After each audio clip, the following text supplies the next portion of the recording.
Hanya iblis yang menaruh dalam hati dan pikiranmu bahwa engkau tidak berguna.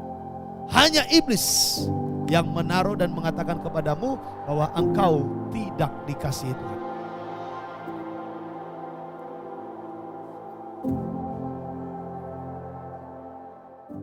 Saudara, ini yang harus saudara dan saya pegang, bahwa di tengah kesulitan, sesulit apapun, walaupun itu sesulit tingkat dewa, tapi ketahuilah Tuhan masih ada. Tuhan tidak meninggalkan. Katakan, saya tidak ditinggal oleh Tuhan. Saya tidak ditinggal Katakan, oleh Tuhan. Kristus tinggal di dalamku. Kristus tinggal di dalamku. Haleluya, amin. Saudaraku, hari ini kita belajar dulu firman Tuhan dari Keluaran pasal yang ke-26. Kita baca tentang kemah suci. Kita tahu ya, pasal 26 ini tidak mudah untuk dibaca ataupun diikuti ya, apalagi buat kita yang zaman sekarang ini. Apa untungnya? Apakah kita harus membangun kemah suci seperti itu lagi ukurannya? Tidak, secara harafiah bukan itu lagi yang harus saudara dan saya perhatikan. Lalu apa yang saudara dan saya harus perhatikan? Perhatikan saudaraku, kepentingan kita untuk masa saat ini, kita belajar bahwa prinsip daripada pembuatan kemah suci itu saja.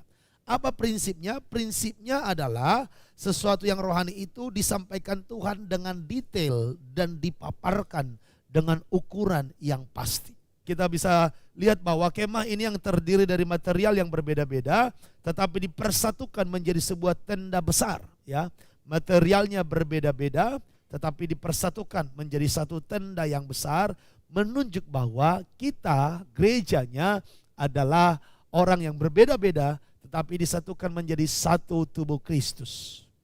Kalau Tuhan tadi menyampaikan ukuran demi ukuran, bagaimana kemah suci itu dibangun detail semuanya, daripada atapnya, daripada sekelilingnya, pagarnya, kayu yang melintangnya, perkakasnya, semuanya disampaikan detail. Ukurannya berapa banyak, diapain, dikaitkan, disalut dengan emas. Ini semua saudaraku detail disampaikan. Apa tujuannya? Seperti itulah hidup saudara dan saya. Diperhatikan Tuhan detail. Dan kemah suci itu blueprintnya dari sorga. Katakan, kemah suci itu blueprintnya dari sorga. Nah, saudara dan saya, blueprint hidupmu juga dari sorga. Saudaraku, sekali lagi, kemah suci yang dibangun itu blueprintnya dari sorga.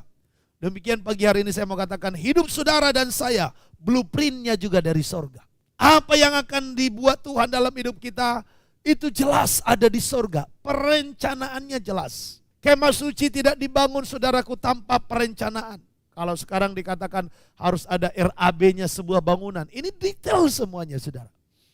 Demikian juga Tuhan dengan hidup saudara.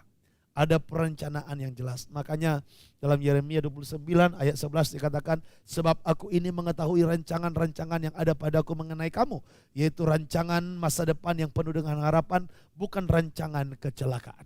Hanya iblis yang menaruh dalam hati dan pikiranmu bahwa engkau tidak berguna.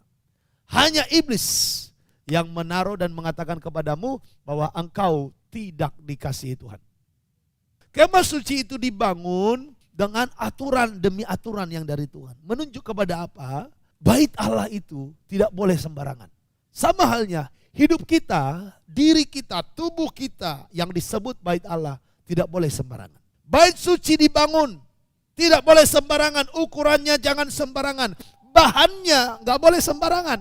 Semua aturan-aturan ini menunjuk bahwa hidupmu dan hidupku setelah menjadi Kristen, menjadi milik Tuhan, disebut bait Allah, tidak boleh sembarangan.